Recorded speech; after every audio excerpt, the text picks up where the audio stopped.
Revision के आप proper इसको रिएक्ट को नहीं सीख सकते, तो रिवीजन भी कंपलसरी है, इसलिए इसमें इसमें कम से कम क्या कहते हैं 1.5 मंथ आपको लगेंगे, या 2 मंथ भी आप लेके चल सकते हो अगर ज्यादा अच्छे से सीखना चाहते हो डीपली। अगर टाइम अच्छे से दे रहे हो तो आप क्या कहते हैं 1.5 मंथ में सीख सकते हो, नहीं तो 2 मंथ के अंदर में ही आप प्रॉपर कवर कर लोगे। ठीक है।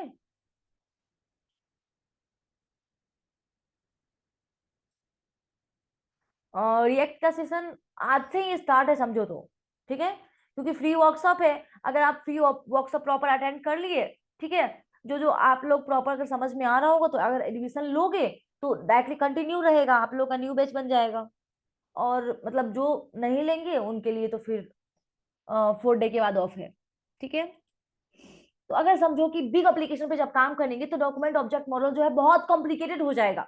ठीक है, जो ओनली जावास्क्रिप्ट पे जब काम करते हो डॉक्यूमेंट ऑब्जेक्ट मॉडल के थ्रू, तो बहुत कॉम्प्लिकेटेड होता है। इसीलिए हम लोग क्या करेंगे, इसके जगह पे ही हम लोग रिएक्ट का यूज करेंगे। ठीक है, इसीलिए प्रॉपर हम लोग क्या करेंगे, रिएक्ट का यूज करेंगे। तो जावास्क्रिप्ट के साथ प्रॉब्लम क्या है कि ये जो है बहुत कॉम्प्लिकेटेड रहता है। साथ में यहाँ पे जब हम इसका यूज करेंगे उस टाइम पे मतलब बहुत चीज जो है सिमिलर रहेंगे, लेकिन ये बहुत कॉम्प्लिकेटेड है, इसको मेंटेनेंस करने में भी हार्ड टाइम लगते हैं, जिसके कारण हम लोग अभी जावास्क्रिप्ट को प्रॉपर स्किप करेंगे। ठीक है, और इसके जगह पे हम लोग रिएक्ट का यूज करेंगे। तो ये वर्क कैसे करता है, ठीक है। तो यहाँ पे सबसे अच्छा उपाय ये है कि आपको डॉक्यूमेंट ऑब्जेक्ट ऑब्जेक्ट मॉडल को यूज नहीं करना है। इसका नीड ही नहीं है, आपको जरूरत ही नहीं है डॉक्यूमेंट ऑब्जेक्ट मॉडल करने की। ठीक है, और साथ में ये क्या करेगा, मतलब वेब क्या कहते हैं react create web page with small and reusable components. यहाँ पे क्या करेंगे कि आपको प्रॉपर रीयूजेबल कंपोनेंट्स बना सकते हो, और प्रॉपर रिएक्ट का रीयूजेबल करके आप प्रॉपर इस कंपोनेंट को आप अपने वेबसाइट में वेब पेज में जितनी बार चाहो उतनी बार इसका यूज कर सकते हो। ठीक है।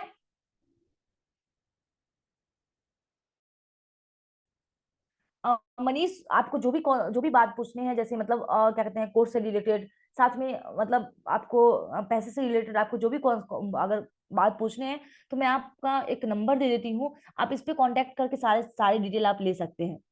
ठीक है, मैं सबको नंबर सेंड कर देती हूँ। अगर किसी को एडमिशन वगैरह चाहिए तो सर से आप प्रॉपर कांटेक्ट करके आप बात कर सकते हो। ठीक है। ओके, तो हम लोग क्या करेंगे, मतलब वर्किंग कैसे करता है। सबसे पहले कि हम लोग यहाँ पे कंपोनेंट्स बनाएंगे, इस कंपोनेंट का प्रॉपर जिस तरीके से चाहो उस तरीके से आप प्रॉपर इसका यूज कर सकते हो, रीयूजेबल होता है। और स्मॉल स्मॉल कंपोनेंट बनाने हैं, बहुत हार्ड कंपोनेंट नहीं बनाने, मतलब बहुत बड़ा सेक्शन का एक कंपोनेंट नहीं रखना है, उसी उसको भी कितनी बार कितने कंपोनेंट्स में तोड़ देना है।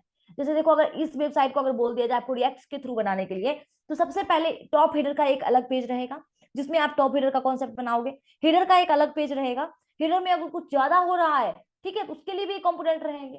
ठीक है, देखो बैनर सेक्शन का एक अलग कंपोनेंट्स हो जाएंगे। ये जो आपको क्या कहते हैं ऑसम यहाँ पे ट्रेनर दिख रहा है, इसका भी एक अलग कहते हैं सिंटेक्स रहेंगे, एक अलग कंपोनेंट्स रहेंगे। अबाउट पेज का एक अलग कंपोनेंट्स रहेगा। समझ में आ रहा है, मतलब हर एक चीज का आपको क्या करना है, एक कंपोनेंट्स बना लेना, स्मॉल स्मॉल कंपोनेंट बनाना, इतना नहीं कि हार्ड बड़ा बड़ा हमने कंपोनेंट बना लिया और फिर बाद में हमें कोड में कंफ्यूजन हो रही है, तो ऐसा नहीं करना है, स्मॉल स्मॉल कंपोनेंट बनाने हैं, और सबको जिस जगह पे यूज करना है उस टाइम पे यूज कर लो। ठीक है। रिएक्ट विल टेक केयर और creating and updating DOM element. आप रिएक्ट के through proper creating and update कर सकते हो डॉम एलिमेंट को, कोई दिक्कत नहीं है, लेकिन हम डॉम यहाँ पे रिक्वायर है ही नहीं। ठीक है, तो हमें मतलब ज्यादा कॉम्प्लिकेटेड नहीं जाना है। और ये क्या करता है, आपके टाइम को बहुत जल्द बहुत सेव करता है। आप वही कोड अगर जीएस में करना चाहोगे तो बहुत लंबे बनेंगे, हम अभी करके दिखाएंगे आपको थोड़े बहुत, और नेक्स्ट सेशन जब आएंगे उस टॉपिक पर तो हम और डिस्कस करेंगे। तो बहुत ये टाइम को सेव करता है, कोडिंग का स्पीड भी फास्ट कर देता है, और जो भी आप आउटपुट चाहते हो, जो भी आप एक्शन परफॉर्म करना चाहते हो, वो कम टाइम में आप प्रॉपर एक्शन परफॉर्म करवा सकते हो रिएक्ट के थ्रू। ठीक है, तो एग्जाम्पल में भी आप लोग देख ही चुके हो कि नॉर्मल अगर वेब डिजाइनिंग से हम लोग बनाते हैं, वेब डेवलपमेंट से बनाते हैं, तो हमारा पेज बार बार रिफ्रेश होता है, किसी भी लिंक पे हम क्लिक करें, हमारा पेज जो है, पेज रिफ्रेशमेंट का जो कॉन्सेप्ट है प्रॉपर हमें देखो पेज को रिफ्रेश करके देता है। लेकिन यही चीज अगर हम जावास्क्रिप्ट में करें, तो सॉरी रिएक्ट में करें, तो हमें सिंपल बस हमें क्या कहते हैं यहाँ पे रेंडर करने के लिए, और अभी देखो कि पूरा पेज का नाम बताएगा। ठीक है, लेकिन जब आप रिएक्ट के थ्रू बनाओगे ना, इस तरीके से आएगा। देखो लर्न पेज पे जाओगे तो लर्न लिख दो, ठीक है, जो लिखोगे वही वही यहाँ पे शो करेगा, अब अपने अकॉर्डिंग से। बट अब फ्रंट एंड में क्या है कि जो पेज का नाम रहेगा उसी पेज के नाम से यहाँ पे शो होगा, ठीक है। लेकिन आपका बूटस्ट्रैप क्या कहते हैं, जो आपके ये पेज है ना, उसमें ऐसा नहीं है। जो आपके रिएक्ट है उसमें ऐसा नहीं है, जो नाम दोगे वही नाम आपको यूआरएल पे यूजर को दिखेंगे, ठीक है। तो ये भी बहुत अच्छे एडवांटेज होते हैं कि आप अपने अकॉर्डिंग से नाम दे सकते हो। उसके बाद जावास्क्रिप्ट और रिएक्ट में डिफरेंसेस क्या है कि यहाँ पे क्या करना होता है, जावास्क्रिप्ट में जो भी चीज आप करना चाहो, ठीक है, हर एक स्टेप बाय स्टेप आपको डिफाइन करना होता है। उसके बाद यहाँ पे रिसेबल स्टेट करना पड़ता है कि मतलब हर एक चीज को, अगर पेज रिफ्रेशमेंट नहीं करना है तो उसके लिए भी आपको करना पड़ेगा कि हाँ पे रिफ्रेशमेंट आप ना मत करो। ऑन क्लिक पे करना है तो ऑन क्लिक करो, फंक्शन लिखो, हर एक चीज आपको एक एक करके करना पड़ेगा। लेकिन रिएक्ट में ऐसा नहीं है। रिएक्ट में कुछ चीज ऐसे होते हैं कि ऑटोमेटिक वो काम करेंगे, और साथ में आपको ज्यादातर टारगेट करने की भी जरूरत नहीं पड़ेगी। और मतलब कुछ कॉन्सेप्ट, कुछ स्टेट का यूज करके आप स्टेट चेंज करवा सकते हो। उसके बाद अभी अगर देखो कि अगर मतलब आपको 2 बटन चाहिए, ठीक है, एक बटन पे क्लिक कर रहे हैं तो एक एक का इंक्रीमेंट हो रहा है, दूसरे बटन पे क्लिक कर रहे हैं तो एक डिक्रीमेंट हो रहा है, एक एलिमेंट, मतलब एक प्रीव का बटन है, एक नेक्स्ट का है, ठीक है। तो नेक्स्ट वाले में एक प्लस होगा, प्रीव वाले में एक माइनस होगा। तो वही को अगर आप क्या करना चाहो, जीएस से करना चाहोगे, तो यहाँ पे क्या है कि जावास्क्रिप्ट जब करना चाहोगे तो पहले तो ऑन क्लिक करना पड़ेगा, प्रीव फंक्शन आपको डिफाइन करने पड़ेंगे। फंक्शन डिफाइन करने के बाद आपको वहां पे वेरिएबल लेना होगा, वेरिएबल की कुछ वैल्यू डालनी होगी, और उस आपको ग्लोबल वेरिएबल लेना होगा, और उसमें बताओगे कि हाँ अगर इस पे कोई क्लिक करेगा तो जितना वैल्यू है वो एक माइनस हो जाओ। फिर आप अगर मतलब नेक्स्ट वाले में बताओगे, फिर से फंक्शन बनाओगे, उसमें लिखोगे कि हाँ अगर इस पे कोई कॉल करेगा तो मतलब वेरिएबल की जो वैल्यू है उसमें से -1 हो जाओ, इतना बड़ा कॉन्सेप्ट लिखना होगा। लेकिन वही अगर आप रिएक्ट के थ्रू करोगे तो एक हुक पास करना होगा। हुक का नाम आता है यूज स्टेट, उसके मतलब स्टेट चेंज करने का, ठीक है। वहां पे आप बता दो कि हाँ एक वैल्यू असाइन करना है तो 1 वैल्यू बाय डिफॉल्ट रहेगा, और वहां पे बस फंक्शन पे कॉल करते टाइम लिख दोगे कि वेरिएबल -1 वेरिएबल +1, बस इतना कॉन्सेप्ट लिखा आपने। जैसे ही आप फर्स्ट वाले बटन पे क्लिक करोगे तो -1 हो जाएगा, सेकंड वाले पे क्लिक करोगे तो +1 हो जाएगा। तो बहुत इजी तरीके से आप रिएक्ट में सारा कॉन्सेप्ट कर सकते हो, और बाय डिफॉल्ट यहाँ पे हमें एक एक स्टेप को लिखना नहीं पड़ता है, ठीक है, वो बाय डिफॉल्ट डिफाइन होता है। इसीलिए हम लोग रिएक्ट का जो कोड होता है वो जावास्क्रिप्ट से ज्यादा फास्ट होता है, ठीक है। डिफरेंसेस समझ में आए दोनों का। और एक चीज और कि जावास्क्रिप्ट के पेज में जब जावास्क्रिप्ट पे जब काम करते हो तो जावास्क्रिप्ट के पेज में आप एचटीएमएल को नहीं लिख सकते हो, ठीक है। आपने देखा होगा कि जावास्क्रिप्ट के पेज में हम एचटीएमएल को नहीं लिख सकते हैं, लेकिन अगर एचटीएमएल के पेज में जावास्क्रिप्ट को लिखना हो तो हम लोग स्क्रिप्ट टैग के थ्रू हम लोग लिखते थे। लेकिन रिएक्ट में ऐसा नहीं है। रिएक्ट में अगर आपने रिएक्ट का पेज बनाया है तो रिएक्ट में जावास्क्रिप्ट के साथ साथ आप एचटीएमएल दोनों कोड एक साथ लिखोगे, कोई डिफरेंसेस नहीं है। अब बताएंगे किस तरीके से हम करेंगे, ठीक है। तो यहाँ पे एक चीज और अच्छे होते हैं कि दोनों कोड आप एक साथ लिखोगे एक पेज के अंदर, ठीक है। उसका पेज का जो एक्सटेंशन होगा उसको इसके बारे में बताएंगे। और एक कंपोनेंट देखो क्या है, तो कंपोनेंट जो होते हैं रिएक्ट एप्लीकेशन का, रिएक्ट जो एप्लीकेशन बना होता है वो कंपोनेंट के ट्री से ही बना होता है, मतलब पूरे कंपोनेंट से ही रहता है। और एवरी क्या कहते हैं सेक्शन के लिए आपको हर एक बार कंपोनेंट बनाना होगा, और सारे कंपोनेंट को एक मेन पेज आपके app.js होता है उसमें लिंक करना होता है। फोल्डर स्ट्रक्चर पढ़ेंगे अभी तो बताएंगे अब, ठीक है। तो इंट्रो भी समझ में आया किस तरीके से हम कंपोनेंट का यूज क्या है हमारी रिएक्ट में। अब देखो नॉर्मल अगर किसी वेब डेवलपमेंट में अभी काम करोगे ना, तो देखो अगर प्रभात का सेक्शन बनाना है तो इस तरीके से बनाओगे कि हाँ मतलब एक डिव है उसमें कुछ कोड लिखा है। अगर ज्योति का सेक्शन है तो इस तरीके से बनाओगे, मतलब बार बार आपको सेक्शन, सेम सेक्शन है ना, वो एक ही, ये सेम है ये सेम, बस नाम डिफरेंट है, ठीक है, सेक्शन सेम है। और बार बार क्या करना पड़ता है, हमें एक ही चीज को बार बार रिपीट कर कर मतलब एक ही कोड को बार बार रिपीट करना पड़ता है और फिर इसमें लिखना होता है। लेकिन यही कोड अगर रिएक्ट के थ्रू करना चाहोगे तो बस क्या करो, एक कंपोनेंट बना लो। कंपोनेंट में होगा क्या, इस मतलब ये जो आपको बॉक्स दिख रहा है इसका डिजाइनिंग होगा, ठीक है। और यहाँ पे वैल्यू कुछ भी पास नहीं होगा। और एक प्रॉप्स का कॉन्सेप्ट आता है जिसमें अगर हम कस्टमर प्रभात अगर एंटर करेंगे तो प्रभात वैल्यू यहाँ पे जाएगी, ज्योति एंटर करेंगे ज्योति वैल्यू जाएगी। और बस एक ही डिजाइनिंग है, उसी में हम मल्टीपल वैल्यू डालेंगे, मतलब एक ही कोड में जितने चाहो उतने वैल्यू आप एंटर करवा सकते हो, ठीक है। तो बस एक ही लाइन का कोड, देखो यहाँ पे हमें 2-3 लाइन लिखना पड़ेगा, ठीक है। और मतलब हर एक में 3 लाइन लिखना पड़ेगा, बट इसमें एक लाइन में आप सारा कोड कर सकते हो, ठीक है। तो बहुत ज्यादा इजी होता है। और हमें रिक्वायरमेंट क्या है जावास्क्रिप्ट मतलब सीखने से पहले, रिएक्ट जेएस सीखने से पहले हमें रिक्वायरमेंट क्या है? सबसे पहले आपको एचटीएमएल आनी चाहिए, क्योंकि एचटीएमएल के विदाउट एचटीएमएल आप वहां पर डिजाइनिंग वगैरह कुछ भी नहीं कर पाओगे, ठीक है? तो एचटीएमएल तो कंपलसरी है। साथ में सीएसएस, क्योंकि डिजाइनिंग भी तो करोगे, ठीक है? साथ में सीएसएस। जावास्क्रिप्ट अगर नहीं नॉलेज है तो फिर इसमें तो सारा कोड जावास्क्रिप्ट पे ही रहेगा, नाम ही है रिएक्ट जेएस, जावास्क्रिप्ट का लाइब्रेरी, ठीक है? तो कोड तो समझ में आनी चाहिए, वेरिएबल कैसे डिक्लेयर करते हैं, फंक्शन कैसे, देखो कौन कौन सी चीज आपको रिक्वायरमेंट होगी। सबसे पहले वेरिएबल कैसे डिक्लेयर करते हैं वो पता होना चाहिए। हम मॉड्यूल कैसे इंपोर्ट करते हैं, ठीक है? मतलब होता है ना कि जावास्क्रिप्ट के पेज को जावास्क्रिप्ट के पेज से लिंक करना है, तो उसके लिए हम लोग मॉड्यूल यूज करते हैं, ठीक है? आप लोग पढ़े होंगे। तो मॉड्यूल कैसे हम लोग इंपोर्ट करेंगे। साथ में आपको ये भी पढ़ना होगा कि मॉड्यूल पढ़ने के बाद हमें फंक्शन कैसे डिफाइन करते हैं, क्लास कैसे डिफाइन करते हैं, फंक्शन को एक्सपोर्ट कैसे करते हैं, इंपोर्ट कैसे करते हैं, ये सारा चीज आपको थोड़ा सा नॉलेज होना चाहिए। कंसोल डॉट लॉग कैसे करते हैं, अलर्ट कैसे करते हैं, वहां पे मतलब कोई कोई फंक्शन है जो बाय डिफॉल्ट है, तो वो सब कीवर्ड आपको देखने पड़ेंगे, ठीक है? इफ एल्स कैसे यूज करते हैं, टर्निटी ऑपरेटर का कैसे यूज करते हैं, वो सब चीज आप जावास्क्रिप्ट में देख लेना, बस उतना ही, ज्यादा ज्यादा कुछ यहाँ पे रिक्वायरमेंट नहीं है रिएक्ट जेएस में, ठीक है?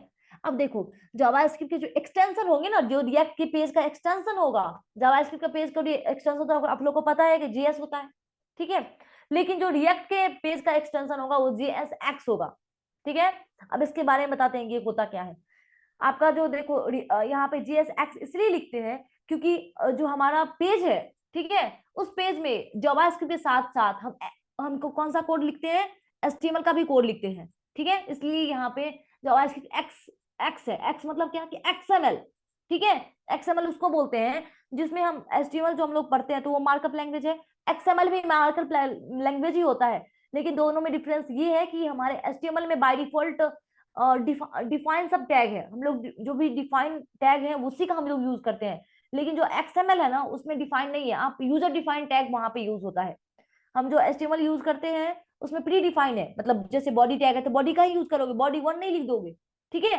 लेकिन जब आप एक्सएमएल का यूज करोगे तो वहां पे क्या है कि आप अपने अकॉर्डिंग से स्टूडेंट नाम का टैग बना सकते हो, टीचर नाम का टैग बना सकते हो, ठीक है?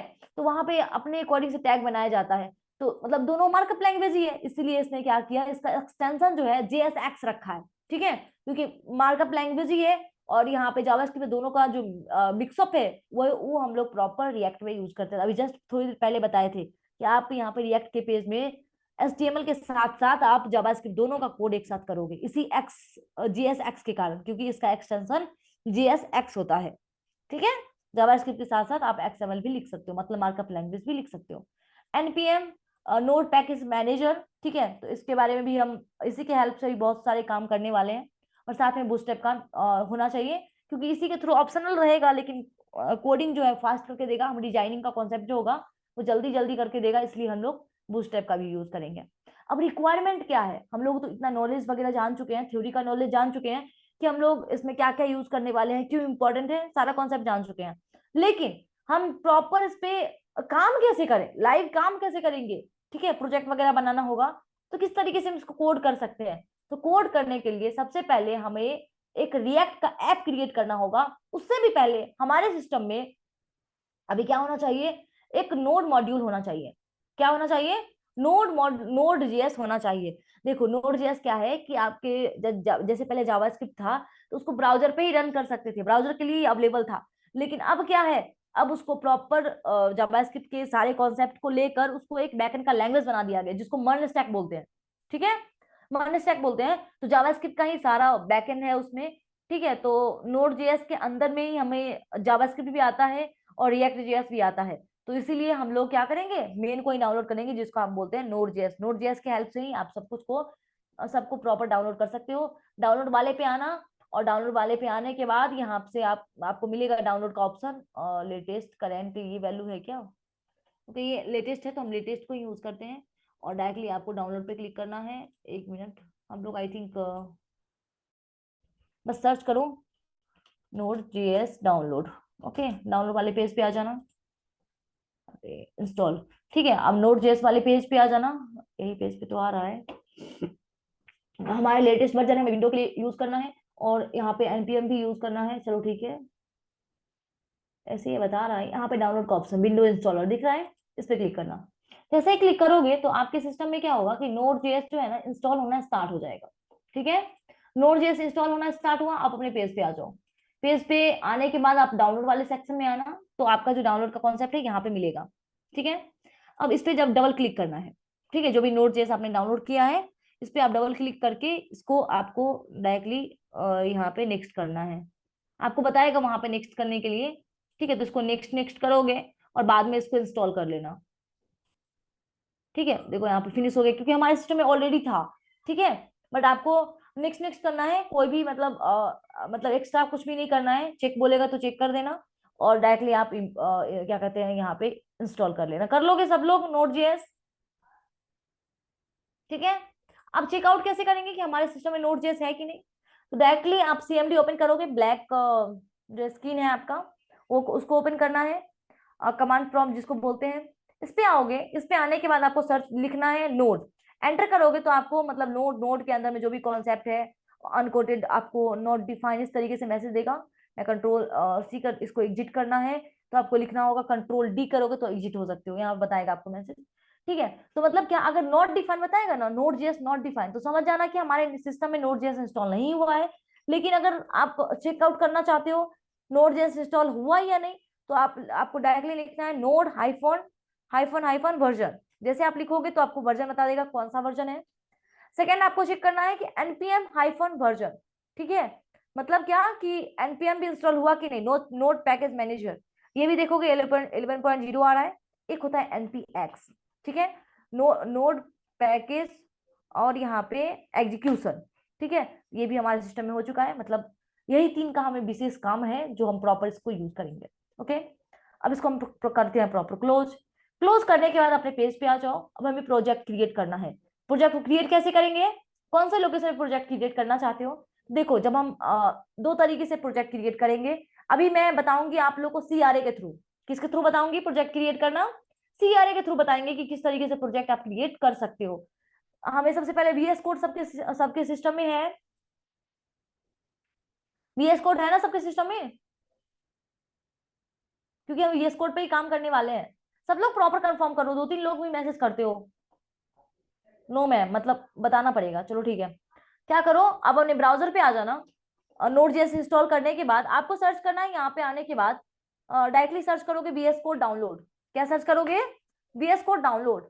आप यहाँ पे नहीं, बस यहाँ पे करना था VS कोड डाउनलोड। अब जैसे आपने सर्च किया तो आपको फर्स्ट ऑप्शन इसका जो क्या कहते हैं इसका ऑफिशियल वेबसाइट है code.visualstudio.com, इस पे आ जाना। डाउनलोड पे क्लिक करना है, यहाँ से आप इसको डाउनलोड कर लेना। इस पे क्लिक करो। चलो हमारे सिस्टम में डाउनलोड है, बट मैं फिर भी क्लिक करती हूँ, डाउनलोड होना स्टार्ट हो जाएगा। और ये कम से कम आपको दिखेगा कि 101 MB का है। तो आपके 2 मिनट लगेंगे इसको डाउनलोड होने में, डाउनलोड हो जाएगा। और आपके यहाँ पे आपको दिखेगा ये जो अनकन्फर्म करके मैसेज आ रहा है, यहाँ पे आपको VS कोड का आइकन दिखेगा। थोड़ी देर इसको टाइम देते हैं, तब तक हम लोग कुछ और जान लेते हैं। तो VS कोड को इंस्टॉल करने के बाद हमने नोड भी इंस्टॉल कर लिया है। अब आपको जब प्रोजेक्ट पर काम करना स्टार्ट करना होगा, तो देखो आपके VS कोड में क्या क्या एक्सटेंशन होनी चाहिए। ठीक है, सबसे पहले मैं VS कोड के बारे में थोड़ा बताना पड़ेगा, जिसको नहीं पता है उनके लिए, तभी हम आगे बात कर सकते हैं। नहीं तो अगर VS कोड समझ में नहीं आया तो फिर दिक्कत है। ठीक है, ऐसे तो सब लोग में है, एक आनंद ही बताया है जिनमें VS कोड इंस्टॉल नहीं है। चलो ठीक है, अब देखो जो आप क्या करना चाहते हो, VS कोड के अंदर में एक लाइव सर्वर करके एक आपको एक्सटेंशन आता है। ठीक है, वो आपको डाउनलोड करना होगा। जैसे आपके फोन में लाइव क्या कहते हैं प्ले स्टोर होता है ना, उसी तरीके से VS कोड में भी एक प्ले स्टोर की तरह ही होता है, जहाँ पे आपको सारे एक्सटेंशन मिलते हैं, बस वहां पे डाउनलोड कर लोगे। ठीक है, सेव जो है डिफॉल्ट सेव हो जाना चाहिए, उसके लिए भी हम सेटिंग करवा देंगे कि डिफॉल्ट सेव हो जाए। जूम इन जूम आउट करने के लिए भी सेटिंग करवा देंगे जिससे आपका जूम इन जूम आउट हो जाए। ठीक है, और साथ में आपका जो मतलब यहाँ पे हमें और चीजें देखना है कि हम ऐप कैसे क्रिएट करेंगे। देखो, आपका रिएक्ट का ऐप 2 तरीके से क्रिएट होता है। जैसे आप पहले क्या करते थे, आप जैसे फ्रंट एंड पे काम करते थे तो हम लोग राइट क्लिक करके न्यू फोल्डर क्रिएट करते थे, और बस फोल्डर में असिस्ट नाम का फोल्डर बनाया, एक में CSS का सारे फाइल रख दिए, एक में एक फोल्डर में इमेज रख दिया, और हम प्रॉपर काम करना स्टार्ट कर देते थे। ठीक है, लेकिन रिएक्ट में ऐसा नहीं है। रिएक्ट में हमें कुछ चीज इंस्टॉल करना होता है। ठीक है, और इंस्टॉल करने के बाद ही हम क्या कर सकते हैं, उसमें काम कर सकते हैं। उसमें बाय डिफॉल्ट सब कुछ इंस्टॉल करके देगा, बट उसमें हमें जो भी चेंजिंग करना होगा वो हम कोड करेंगे। मतलब जितने भी कॉन्सेप्ट होंगे ना, बाहरी काम जितना भी होगा वो खुद इंस्टॉल करके करके देगा। तो हमें उसको प्रॉपर क्रिएट करना होता है, ठीक, टर्मिनल के थ्रू या सीएमडी के थ्रू उसको क्रिएट करना होता है। तो क्रिएट करने के लिए CRA बहुत अच्छा ऐप है जिसके थ्रू आप कर सकते हो। तो वहां पे लिखना होता है npm क्रिएट रिएक्ट ऐप और ऐप का नाम, ठीक है। अगर गूगल पे सर्च करो तो वो भी बताएगा। लेकिन मॉडर्न में अभी क्या किया है, बाइट के थ्रू भी आप क्या कहते हैं, रिएक्ट के ऐप को क्रिएट कर सकते हो। तो बाइट के थ्रू जब रिएक्ट को क्रिएट करोगे तो इसके प्रोडक्शन में और मतलब बंडल साइज बहुत छोटा होता है, ठीक है। इससे क्या होगा कि मतलब साइज छोटा होगा और ये क्विकली काम करता है बाइट, ठीक है। लेकिन बाइट का फोल्डर स्ट्रक्चर थोड़ा सा अलग होता है, इसीलिए मैं सीआरए का पहले बता देती हूँ। सीआरए का बता देंगे तो उसको आप फोल्डर स्ट्रक्चर जब समझ जाओगे, अगर आपने थोड़ा सा कॉन्सेप्ट समझ लिया, कॉम्प्लेक्स समझ लिया है, तो अगर उसमें थोड़ा सा और चेंजिंग करके समझाएंगे आगे जाके तो और इजी होगा ना। इसलिए पहले मैं इसके बारे में बता देती हूँ। VS कोड पे डबल क्लिक करना। डबल क्लिक करने के बाद आपको इंस्टॉल का ऑप्शन मांगेगा, कुछ परमिशंस मांगेंगे, आई एक्सेप्ट करना, एग्रीमेंट नेक्स्ट करना है, क्रिएट, अगर डेस्कटॉप पे आइकन क्रिएट करना चाहते हो तो ये सिलेक्ट कर दोगे। और ये सारे चेकबॉक्स सिलेक्ट करने, तभी आपको राइट क्लिक करने पे, कहीं पे राइट क्लिक करोगे, देखो, तो आपको जैसे फोल्डर वगैरह में आ जाओ और राइट क्लिक करोगे तो VS कोड का ऑप्शन देगा।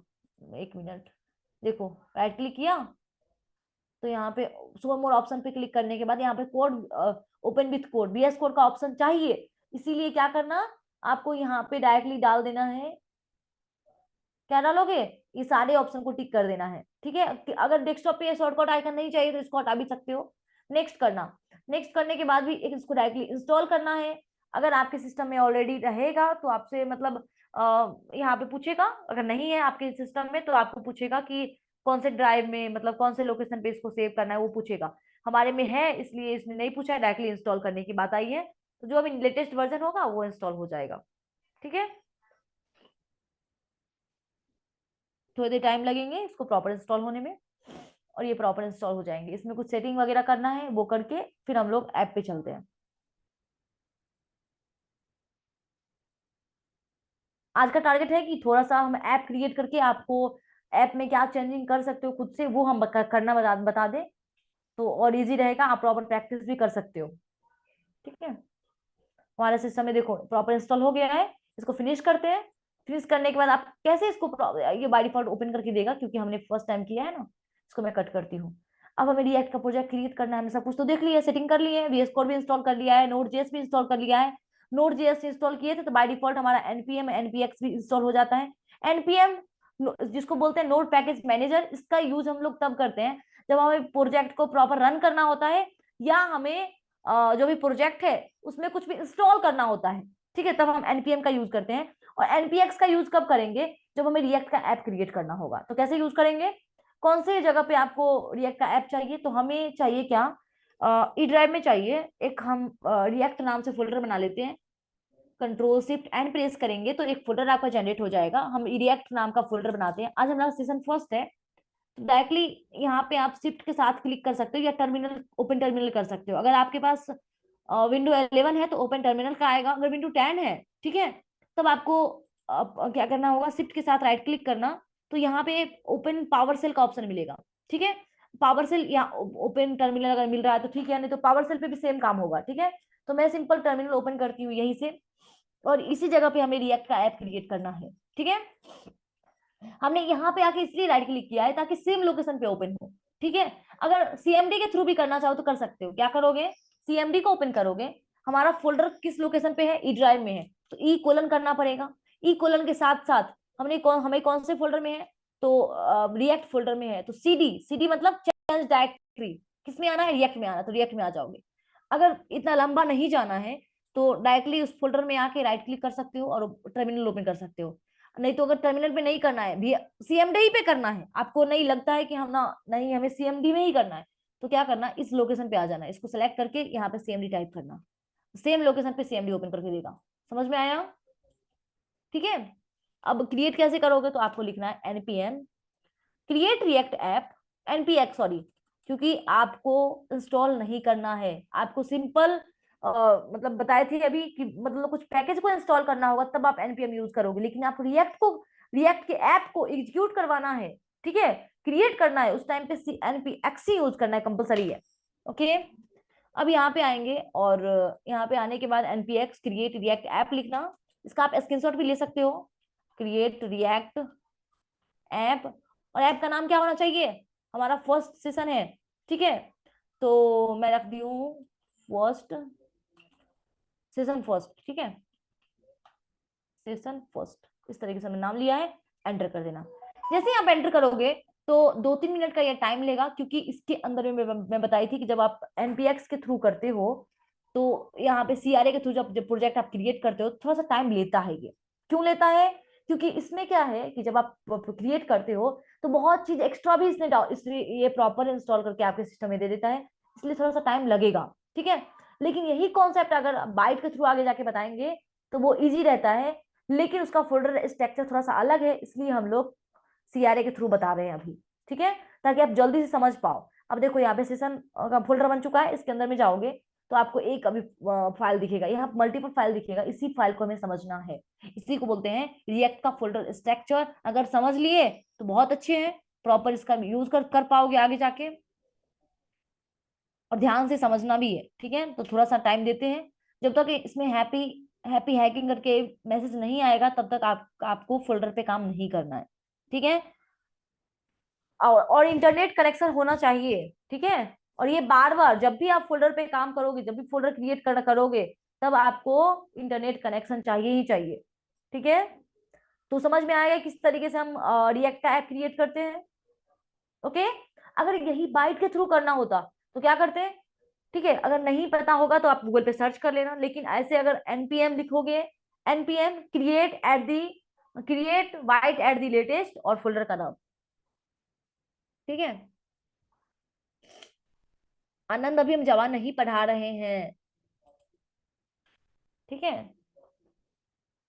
जावा के प्रोग्राम को भी रन करने के लिए वहां पे कंपाइलेशन करना पड़ता है, रन करना पड़ता है, और रिएक्ट में सिंपल रन करना पड़ेगा आपको, कंपाइलेशन नहीं होता है इसमें, ठीक है।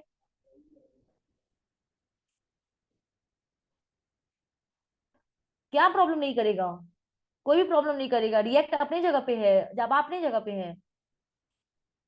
ओके,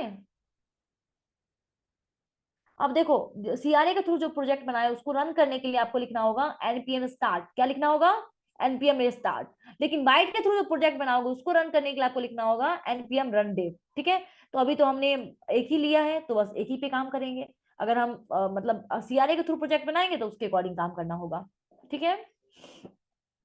अभी हम सिंपल CRA बनाए, अभी चेक करते हैं कि हैप्पी हैकिंग हो गया क्या। अब बस थोड़ा टाइम लिया है, बस हो जाएगा अभी तुरंत, ठीक है। अब हम नेक्स्ट पे आते हैं कि हम, चलो हमने प्रॉपर क्रिएट कर लिया है, और उसका स्ट्रक्चर क्या होगा। सबसे पहले आप देखोगे कि आप जब फोल्डर स्ट्रक्चर पे जाओगे तो सबसे पहले आपको एक फोल्डर मिलेगा मिलेगा नोड मॉड्यूल का, किसका, नोड मॉड्यूल का।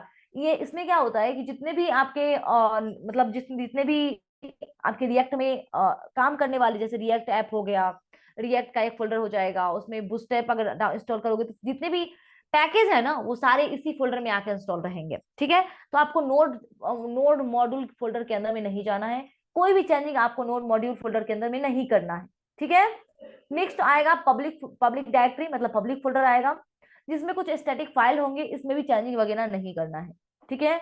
हमें जो भी चेंजिंग करना है वो SRC डायरेक्टरी के अंदर में करना है, जिसमें आप बहुत सारा फोल्डर बना सकते हो, कंपोनेंट्स के लिए कंपोनेंट फोल्डर बना सकते हो, असिस्ट फाइल मतलब अगर कुछ इमेज वगैरह रखना है उसके लिए असिस्ट फोल्डर बना सकते हो इसके अंदर में। स्टाइल, अगर आप फोल्डर स्टाइलिंग कॉन्सेप्ट रखना है, CSS का फाइल रखना है तो उसके लिए स्टाइल फोल्डर बना सकते हो, स्टाइल नाम के फोल्डर। उसके बाद आता है इसमें एक और होगा फुल पेज जिसका नाम है पैकेज डॉट जेसन। यहाँ पे जितने भी डिपेंडेंसीज, मतलब क्या, जितने भी आप इंस्टॉल करोगे, बूटस्ट्रैप आपने इंस्टॉल किया, मतलब कुछ कुछ इंस्टॉल करोगे, वो सारा चीज यहाँ पे रहेगा। अब देखो आपको बताएगा कि अपडेट अगर करना है ना, ठीक है, अब नोड पैकेज मैनेजर को, तो आपको ये कॉन्सेप्ट लिखना होगा जिसको बोलते हैं npm इंस्टॉल और -g करके, मतलब ग्लोबली इंस्टॉल हो जाएगा, और ये एंटर कर देंगे तो जो हमारा npm है ना वो लेटेस्ट वर्जन आ जाएगा, हमारा 11.00 है, ठीक है। अभी 11.1 आ गया है तो इसको बोल रहा है अपडेट करने के लिए, ठीक है। आपके सिस्टम में भी अपडेट अपडेट ऑपरेशन का आ सकता है, तो इस तरीके से कोड कॉपी करके डाल सकते हो। अब हमें इस प्रोजेक्ट को रन करना है, अब देखो इसमें आओगे दिखेगा, अब सभी फोल्डर दिख रहा है, गिथहब का इसमें ऑलरेडी मतलब गिथहब का दिया रहता है, इसमें आप चेकआउट मत करना, कुछ भी मत करना है। ये ऑलरेडी हाइड रहता है, देखो ये थोड़ा सा देखोगे कलर ब्लर है, मतलब ऑलरेडी हाइड रहेगा। हमने इसको शो करवा के रखा है, व्यू पे क्लिक करेंगे और यहाँ पे हमने शो करवाया है हिडन फाइल को, इसीलिए शो है। अगर हिडन फाइल को हाइड कर दिया तो वो हाइड रहेगा। पब्लिक फोल्डर है, बताए थे अभी जस्ट, पब्लिक फोल्डर के अंदर में नहीं जाना है आपको, इसके बारे में बताएंगे इसमें रहता क्या है। एसआरसी फोल्डर के अंदर में हमें काम करना है, ठीक है। और आपको दिखेगा गिट गिट इग्नोर, तो इसका मतलब क्या होता है, पैकेज जेसन है, ये सारे फोल्डर पे हमें काम करना था, राइट क्लिक करना और यहाँ से VS कोड ओपन करना सेम लोकेशन पे, ठीक है। अब इसी में आते हैं, हम यहीं से टर्मिनल पे काम करेंगे, यहाँ से भी कर सकते हो, ठीक है। और यहाँ पे भी जो आपके टर्मिनल है इस पे काम कर सकते हो। तो क्या करोगे, टर्मिनल ओपन करना, ठीक है। और बताए थे कि आपको क्या क्या इंस्टॉल करना है, तो सबसे पहले आप इस पे जाना, एक्सटेंशन पे जाना। एक्सटेंशन पे आने के बाद यहाँ पे ES7, क्या क्या सर्च करोगे, ES7 जो हमारे बूटस्ट्रैप के लिए रिक्वायर्ड है। ES7 react Redux react native snippet करके एक आता है, इसको आपको इंस्टॉल करना इंपॉर्टेंट है, ठीक है। आप स्क्रीनशॉट ले सकते हो, ठीक है। अब इसका यूज क्यों करेंगे ये हम आगे जाके बताएंगे आपको, बट इसका इंस्टॉलेशन काफी अच्छा है। हो गया स्क्रीनशॉट, ठीक है। नेक्स्ट एक और आपके पास मतलब आएंगे, ठीक है। तो उसका ES7 react Redux style components यहाँ पे स्निपेट करके आएगा, इसको भी आपको इंस्टॉल करना है। दोनों का फायदा भी बताएंगे, ये रिएक्ट के लिए है, ठीक है। अब जो हम फाइल प्रॉपर यूज करते हैं उस फाइल को रन करने के लिए यहाँ पे आपको लाइव सर्वर इंस्टॉल करना है। आप ये कर भी नहीं सकते हो क्योंकि, लेकिन फ्रंट एंड पे जब काम कर रहे हो तो लाइव सर्वर आपके सिस्टम में होना ही होना चाहिए, तभी यहाँ पे गो लाइव का ऑप्शन दिखेगा। क्या सर्च करोगे, लाइव सर्वर, ठीक है। देखो यहाँ पे लाइव सर्वर का ऑप्शन आता है, इसको इंस्टॉल कर लेना, ठीक है। इससे होगा क्या कि अगर आप सिंपल फ्रंट एंड पे काम कर रहे हो, ठीक है, तो जो भी कोड आप चेंज करोगे ऑटोमेटिक कोड होगा, चेंज होगा, आपको रिफ्रेश करने की जरूरत नहीं पड़ेगी, मतलब बाय डिफॉल्ट लाइव रहेगा, ठीक है। इसलिए हम लाइव सर्वर इंस्टॉल करते हैं हमारे सिस्टम में। अब इसका फुल स्ट्रक्चर समझो क्या होता है। यहाँ पे जब नोड मॉड्यूल में आओगे ना, तो नोड मॉड्यूल में जितने भी पैकेज है, ठीक है, वो क्या रहेंगे, ऑलरेडी यहाँ पे आपको दिखेंगे। ये बिन फोल्डर दिखेगा, यहाँ पे आपको रिएक्ट नाम के फोल्डर दिखेंगे। देखो यहाँ पे मतलब बहुत सारा चीज आप जानते भी नहीं हो, ठीक है। एरे के बारे में, एरे के प्रोटोटाइप्स के बारे में, फ्लोट के बारे में बहुत सारा चीज रहेगा, इसके बारे में जानते भी नहीं रहोगे, वो भी सारा सारा मॉड्यूल यहाँ पे रहता है। तो उसमें कोई भी चेंजिंग आपको नहीं करना है, उसके बारे बारे में जानना ही नहीं, ठीक है। अब आप आ जाओ पब्लिक फोल्डर में, ठीक है। पब्लिक फोल्डर में आप देखोगे कि इंडेक्स डॉट HTML है, तो क्या हम इसको रन कर सकते हैं, राइट क्लिक करो और ओपन विथ लाइव सर्वर करो, ठीक है। आप देखोगे आउटपुट में कुछ भी नहीं आया, ठीक है। बस यहाँ पे एक टाइटल दिख रहा है और एक वहां पे वर्ल्ड का सिंबल दिख रहा है, मतलब आपने रन तो किया बट कुछ भी यहाँ पे नहीं आया है। कंट्रोल यू प्रेस करोगे तो आपको दिखेगा कि जो भी आपने पेज में लिखा है ना, वही पेज यहाँ पे आपको दिखेगा कि यहाँ पे डिस्क्रिप्शन है, कुछ आईडी है और एक हमें नो स्क्रिप्ट लिखा है। नो स्क्रिप्ट मतलब क्या, देखो सबसे पहले तो हमें HTML में जो लिखते हैं कोड वो है, साथ में आपका आइकन है यहाँ पे जो शो होना चाहिए था, जो अभी शो नहीं हुआ है कुछ कारण की वजह से। और साथ में आप देखोगे कि टाइटल है जिसमें रिएक्ट ऐप लिखा है, तो वही टाइटल यहाँ पे शो हो रहा है। हेड कंप्लीट हो गया। बॉडी के अंदर में आओगे तो एक नो स्क्रिप्ट है कि जब जावास्क्रिप्ट काम ना करे तो यूजर को ये मैसेज आना चाहिए, you need to enable JavaScript to run this app, ठीक है। तो ये मैसेज आपको आना चाहिए, ये नो स्क्रिप्ट में लिखा है। साथ में एक आईडी, बस एक डिव दिया है, ठीक है। वो डिव के अंदर में भी कुछ नहीं है, ठीक है, इसलिए आपको यहाँ पे ब्लैंक मैसेज आया है, ठीक है। तो आप कैसे रन करोगे, तो आपको अभी जस्ट बताए थे कि पब्लिक फोल्डर में भी कुछ ज्यादा समझना नहीं है, ठीक है। क्यों नहीं समझना है, तो क्योंकि आपका जो फोल्डर है वो ये नहीं है, सिंपल आप यहाँ पे आ जाओ, ठीक है। और यहाँ पे लिख लो npm, क्या लिखोगे, npm, और आपको लिखना है npm स्टार्ट। क्या लिखोगे, npm स्टार्ट। क्यों, क्योंकि आपने जो प्रोजेक्ट क्रिएट किया है वो किसके थ्रू है, CRA के थ्रू है। तो CRA के थ्रू प्रोजेक्ट बनाते हैं तो उसमें बस क्या कहते हैं, आपके आउटपुट लाने के लिए हम लोग लिखते हैं npm स्टार्ट। जैसे आपने ये करके आपने एंटर किया, आपका लोकल सर्वर जो होगा वो स्टार्ट हो जाएगा। और आपको यहाँ पे एक मिनट, कन्नट फाइंड, मुझे एक मैसेज मिल रहा है जिसको मुझे रिजॉल्व करना पड़ेगा, एक मिनट आप लोग वेट करो, ठीक है। npm install AJV, okay, at the latest. आप लोग में ऐसा है ना, नहीं आएगा, ठीक है। अब ये टेंशन मत लेना, आपको सिंपल बस वो क्रिएट करना है, और बस आपको यहाँ पे, हमने बहुत दिन से सीआरए यूज नहीं किया है, इसके लिए हो सकता है कि एरर मिल रहा होगा। npm स्टार्ट, बस आप npm स्टार्ट लिखना, ठीक है। तो आपका एक लोकल सर्वर जो होगा वो स्टार्ट हो जाएगा, और बस उसको आपको रन करना होगा। और देखो थोड़ा थोड़ी देर में लोकल सर्वर स्टार्ट होगा। देखो स्टार्टिंग डेवलपमेंट सर्वर बता रहा है, डेवलपमेंट सर्वर स्टार्ट हुआ। और देखो क्या बता रहा है, लोकल सर्वर, मैं बताई थी ना कि हमारा यहाँ पे फाइल का नेम नहीं आता है। जब भी आप रिएक्ट के फाइल को रन करते हो, फाइल का नेम नहीं आएगा, तो क्या आएगा, यहाँ पे कुछ पोर्ट नंबर दिए रहेंगे, ठीक है, 3000 पोर्ट नंबर इसका बाय डिफॉल्ट है रिएक्ट का, और लिखा रहेगा लोकल होस्ट, ठीक है। और देखो कंटेंट भी शो हो रहा है, लेकिन हमने जो index.html को जो रन किया था उसमें उसमें कुछ भी कंटेंट नहीं थे, ठीक है। लेकिन यही आपका एक दिखा था वहां पे, इस नाम का क्या था, टाइटल था, वो टाइटल यहाँ पे शो हो रहा है। बाकी बात जो कंटेंट है कहाँ से आया, समझ में आ रहा है, कंटेंट आया कहाँ से, ठीक है। तो आप ध्यान देना, हमारा सर्वर स्टार्ट, इस सर्वर को क्लोज मत करना, ठीक है। और एक एक चीज और यहाँ पे दिया रहता है, on your network. On your network मतलब क्या है, इस पे भी क्लिक करोगे, कंट्रोल के साथ क्लिक करोगे ओपन, तो ये क्या करेगा, आपको प्रॉपर मतलब ओपन करके देगा, नॉट सिक्योर करके बता रहा है। अगर आप एक वाईफाई से कनेक्ट हो ना, क्या हो, एक वाईफाई से कनेक्ट हो, तो इसके इस यही पोर्ट नंबर से आप क्या कर सकते हो, दूसरे पेज में भी, मतलब अपने फोन में भी इसको ओपन कर सकते हो, या कोई और मतलब कोई और लैपटॉप है, ठीक है, उसमें भी अगर आप चेक करना चाहते हो, जब वेबसाइट पे काम करो तो रिस्पॉन्सिव भी चेक करोगे ना। आपका आपके फोन मतलब जब घर में टैबलेट होगा, फोन होगा, तो आप चाहते हो कि मेरा पेज जो है उसमें भी ओपन हो जाए, लैपटॉप पे भी, ताकि मैं रिस्पॉन्सिव चेक कर पाऊँ, ठीक है। तो उसके लिए क्या करना, यही पोर्ट नंबर आपको क्या करना है, सेंड करना है, लेकिन वाईफाई सेम होना चाहिए, ठीक है। जब सेम नेटवर्क से कनेक्ट हो, ये आप क्या करोगे, जिस फोन में आपको ओपन करवाना है उस फोन में आप सेंड कर दोगे, तो आपको फोन में भी ओपन करके दिखेगा, ठीक है। अगर मतलब कोई अथी रहता तो मैं दिखा देती, लेकिन आप लोग प्रॉपर प्रैक्टिस प्रैक्टिस करके दिखना है, ठीक है। तो ये पोर्ट नंबर से आप फोन में भी ओपन कर सकते हो, लेकिन वाईफाई सेम होना चाहिए, ठीक है। इस तरीके से आज हम लोगों ने क्या किया, एक रिएक्ट का जो ऐप है वो प्रॉपर क्रिएट किया, उसको प्रॉपर रन किया, ठीक है। तो यहां तक सबको क्लियर है, ठीक है। तो आपको भी क्या करना है, सीआरए के थ्रू एक प्रोजेक्ट बनाना है, ठीक है, सीआरए के थ्रू प्रोजेक्ट बनाना है और प्रॉपर इसी तरीके से रन करना है। आज हम लोगों ने जो छोटा मोटा मतलब जो काम था वो हम लोग प्रॉपर क्लियर किए हैं, जो भी इंस्टॉलेशन वगैरह था वो हम लोग प्रॉपर क्लियर कर चुके हैं।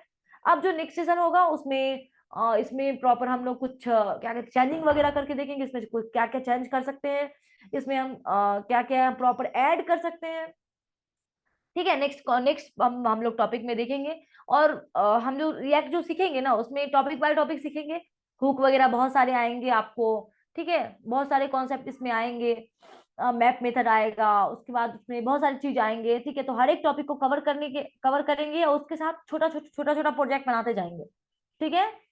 और लास्ट में मतलब एक डिजाइनिंग पे बड़ा प्रोजेक्ट रहेगा आपका, और साथ में एक ई कॉमर्स के हेल्प मतलब ई कॉमर्स के से बड़ा एक प्रोजेक्ट रहेगा, ठीक है।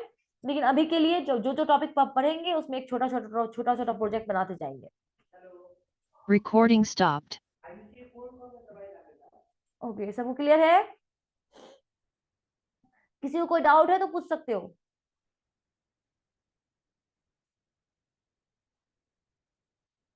ओके, मैं माइक अनम्यूट करती हूँ, जिसको पूछना है माइक अनम्यूट करके बोल सकते हो, और जिसको कोई डाउट नहीं है वो क्लास से लीव हो सकते हो। ओके कृष्णपाल, आपको क्या डाउट है, thank you Rusima. Thank you ma'am. Okay Krishnapal, आपको क्या डाउट है। मैम मेरे में वो जो आपने रन करवा के दिखाया था ऑटोमेटिक, उस पे क्रोम ब्राउजर पे रन नहीं हो रहा था ये प्रोजेक्ट मैम। उस पे जो यूआरएल जो होस्ट ऑफ द नंबर था वो मैम, हाँ उसका हाँ लिंक करके उस पर कॉपी पेस्ट करने पड़ता था यूआरएल इसका। हाँ, तो कोई बात नहीं, हो सकता है कि वो रिडायरेक्ट नहीं होगा, ठीक है। तो आप उस तरीके से भी हम्म। कर सकते हो, जैसे बाइट में आप बाइट के थ्रू प्रोजेक्ट बनाओगे तो वहां पे भी कॉपी पेस्ट ही करना पड़ता है, या कंट्रोल के साथ हम्म। क्लिक करोगे तो आपका हम्म। प्रॉपर आएगा। हम्म। नहीं निखिल, मतलब आपका 1 आवर का सेशन था वो एंड हो चुका है, अभी डाउट क्लास है, कि अगर आपको कुछ डाउट है तो पूछ सकते हो, ओके। और कुछ डाउट है Krishnapal. No ma'am, okay thank you. यही डाउट था मेरा, क्योंकि मैंने उस पे देखा था, उसका पेस्ट किया तो उस पे क्रोम ब्राउजर हो गया, उसे डायरेक्टली नहीं हुआ था। ओके, होता है वो, होता है आपके सिस्टम में, मतलब सिस्टम के अकॉर्डिंग रहता है, किसी किसी सिस्टम में अगर रिडायरेक्ट किया रहेगा ना तो वो ऑटोमेटिक ओपन करके देता है, और अगर रिडायरेक्ट नहीं है तो आप डायरेक्टली कंट्रोल के साथ क्लिक करोगे तो वो ऑटोमेटिक ओपन हो जाएगा। ठीक है, और किसी को कोई डाउट है?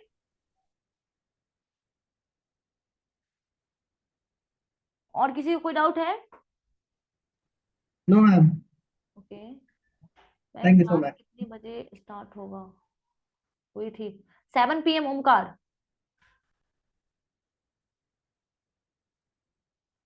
3 डेज और रहेगा। ठीक है, आज सबको समझ में आया ना? ऑनेस्टी से बताना, आज का सेशन सबको समझ में आया? यस, बस एक ही स्टूडेंट को समझ में आया? नहीं नहीं, 2-3 स्टूडेंट ने मैसेज किया है, चलो ठीक है। दीक्षा, रिकॉर्डिंग सेशन सेशन उन्हीं को मिलेंगे जो प्रॉपर क्लास मतलब प्रॉपर क्लास जो है ना, वो क्या कहते हैं, क्लास जो है पेड वर्जन लेंगे ना, उन्हीं को sir proper recording session provide करते हैं। ठीक है, वो जो हमारे मतलब सपोर्ट टीम है, वो जो भी क्लास पेड वाले लेते हैं उन्हीं को प्रॉपर रिकॉर्डिंग सेशन प्रोवाइड करके देती है।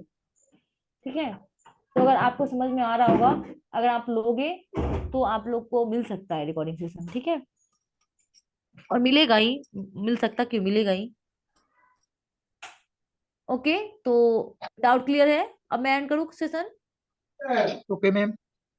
ओके, थैंक यू एवरीवन सब, मिलते हैं कल सेम टाइम में। ठीक है, आप लोग प्रॉपर प्रॉपर अपने सिस्टम में सब कुछ इंस्टॉल कर लेना है, प्रॉपर प्रैक्टिस करना है।